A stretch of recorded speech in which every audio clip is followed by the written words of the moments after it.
Big reptiles are awesome, there's no doubt about it, but a lot of the times they get a bad rap as hard to keep or dangerous or both.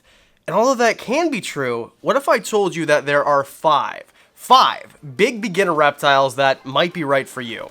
My name's Adam, this is Marowak, you're watching Wiccan's Wicked Reptiles, stick around.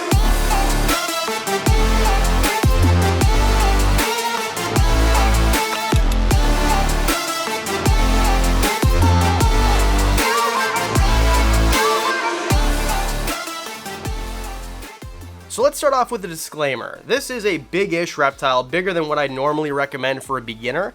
So when I'm talking about 5 beginner reptiles, I'm talking about 5 beginner reptiles for keepers who are thinking about getting big reptiles. So this isn't just for your first snake, but maybe it's your second snake and you just want something big enough. Okay, are we bored yet? All right, started it off. Number 5, Tagus. And if you're asking, well, what kind of Tagu? Well, Argentine black and whites generally is what I would recommend. Has this microphone been in the shot the entire time? Argentine Tagus are kind of the gold standard for awesome reptiles that are large. And yes, they do have some humidity requirements. They need quite a few basking bulbs and they need a big enclosure.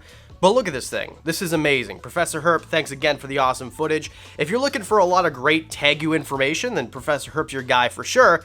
But in terms of something that I would recommend, or I would even consider myself to get, as I am not super experienced with big reptiles, Tagus, and when it comes to lizards, are kind of the king. They're kind of the king of the castle there. So I think that black and white Tagus, because they can be docile in nature, it doesn't take a ton of time to get them acclimated and accustomed to people holding them all the time. These are kind of the ones that you'd want to go with. Because there are other ones. There's reds, and there's gold Tagus, and I wouldn't recommend those for a beginner at all, even though they're smaller. Black and whites, especially if you're looking for something that's handleable, something that's going to eat for you really well, something that, of course, needs a big space, but is just going to be more fun than other options, then you might want to think about a black and white Tagu. Impressive, docile, really cool. Black and white Tagus come in at number 5, and with that, let's switch gears, move on to number 4 with a big snake or big-ish snake, BCIs. Or BCCs, it doesn't really matter. BCCs will get a little bit bigger, and if you're thinking, what the heck is this guy talking about? It's technically BI now. Boa Imperator, or Boa Constrictor Imperator, as of like 2 months ago. Now it's changed. BCC, or BC, is a Boa Constrictor, or now Boa Constrictor.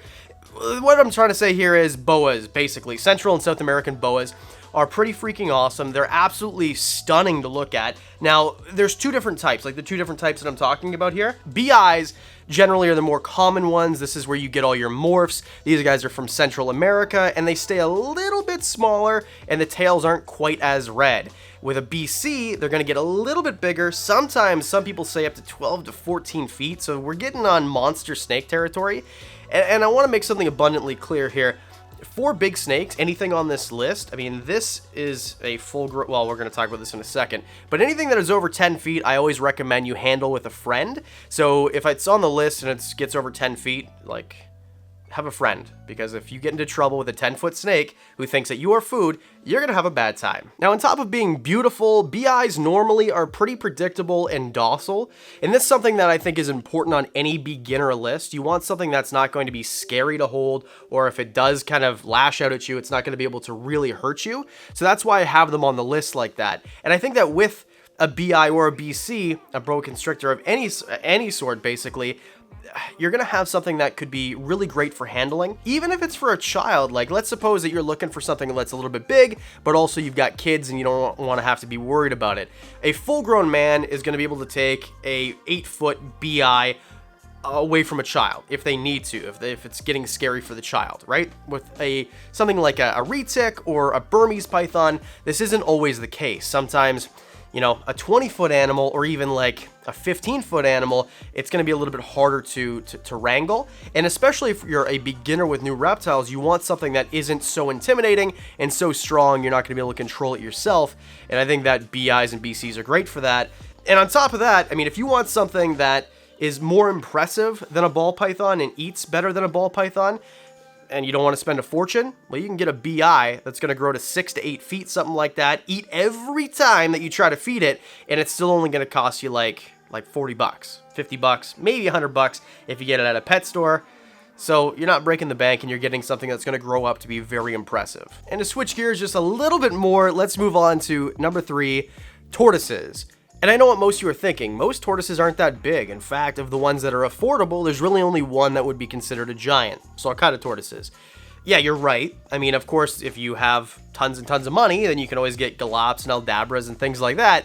But in general, if you're thinking about beginner reptiles, you're thinking about something that's affordable. Sulcatas is kind of what I'm saying. But the reason that I'm thinking all tortoises is even though most tortoises aren't that big, they need tons and tons of space, right? So if you want something like a sulcata, which is going to get huge, like we're talking maybe 100 pounds, then yeah, that's going to need the majority of your yard. So make sure you've got predator control under control, I guess. That sounds stupid. Make sure that there's no predators getting into your yard, because a coyote will make a meal out of a tortoise if that tortoise lets it. And what I mean by that is if it wants to eat your tortoise, it's going to eat your tortoise. So make sure that you've got some sort of barrier protection. And this is why I think that smaller tortoises, although this is a big reptile list, they need a lot of space, but it's easier to keep them predator free. Their enclosure is predator free. Because if you get something like a redfoot tortoise, which is only going to get to, I don't know, 10 inches, something like that, you can keep this thing outside, and you do need a large enclosure. Something like, in my opinion,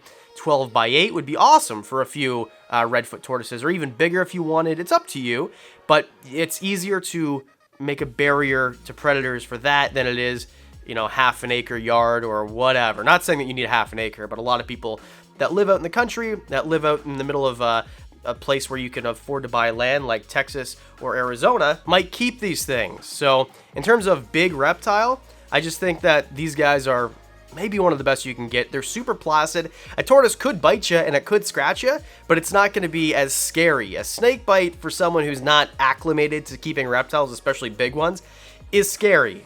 It'd make me pretty nervous if this girl here tried to take a nip at me. But in terms of tortoises, I don't know. It's just kind of cute, isn't it? And also tortoises, a lot of the times you can cohabitate, which I would not recommend with boas for sure. Don't cohabitate your boas, not a great idea, especially during feeding time. And cohabiting your tagu is not advisable either. Okay, Adam, what is the fat sausage that's in your hand right now? Well, this is number 2. Durmals Boas. You guys already knew this. If you watched the channel for more than 45 seconds, you know I love Durmals Boas. And you knew what this is because I show Marowak off a lot. Pretty beautiful. Now, Durmals Boas are different than BIs and BCs in a lot of ways. First of all, these guys come from Madagascar, which is part of Africa, where BCs and BIs come from Central and South America, so a different part of the world. This is a ground boa, and ground boas are, well, they're boas that stay on the ground. So they're not semi-arboreal like most other boas that come from Central and South America. So Franny, my BI, she is semi-arboreal. Why do you have to take the hook? Give me my hook back. Where with Marowak, she's not going to use a ton of height. I've given her a ton of height, try to get her to climb, but she wants nothing to do with it. Even when she's on this table here, she's trying to get to the lowest point that she can, which is why all this B-roll is on the ground. She'd rather be on the ground. Where when I'm handling Franny, she's a little bit more skittish, but she always tries to get to the highest point.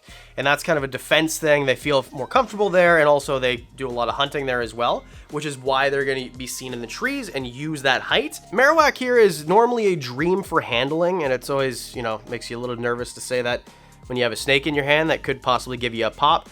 But in general, she's fantastic. Unless she smells food and then just go away, she will try to eat whatever it is that smells like a rat, I promise you very much. Your Durmals Boa might, maybe get to something like 7 feet. Usually 6 feet is where they top out. I've seen them at 7, sometimes even say 8, but in general, this is kind of what you're looking at right here, and this is a female, a full-grown female Durmals Boa, and she's pretty much topped out. She's about 5.5 feet. We're kind of like the same height.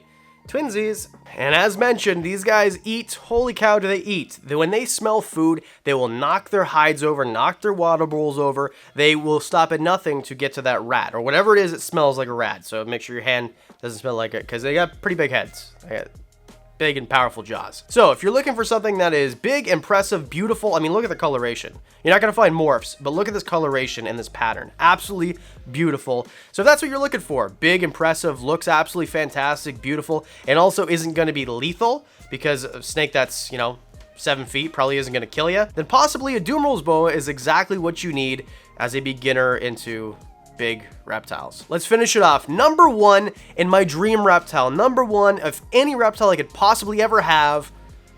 Cuban rock iguanas and rhinoceros iguanas. So similar, you might as well put them in the same category here. And the reason is because they're big and impressive. I mean, really big and very impressive. They're very robust, kind of like a Tagu, very similar to a Tagu in size.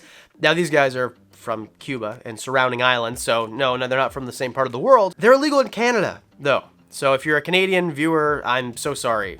Just like me, living in Canada, I can't have these, even though they're most beautiful. No more crying, okay? So they're vegetarians, which is really cool. You can cohab them with other Cuban rock iguanas. A lot of people actually cohab them with tortoises as well. I know you guys have probably watched Camp Kennan. I love that guy's channel. He puts tortoises with his Cuban rock iguanas or rhinoceros iguanas. So it's one of those things where if you're looking for something where you have a ton of space, but you want to have several different types of animals, not as many as possible or anything like that, but just use the space for more than one animal, then Cuban rock iguanas are fantastic for that, and as are tortoises. And of course, as well, tortoises just jumped back to number 3. Some people cohab them with green iguanas. I wouldn't recommend this for a beginner at all. Green iguana, well, you can watch last week's episode right here if you want me to talk about why.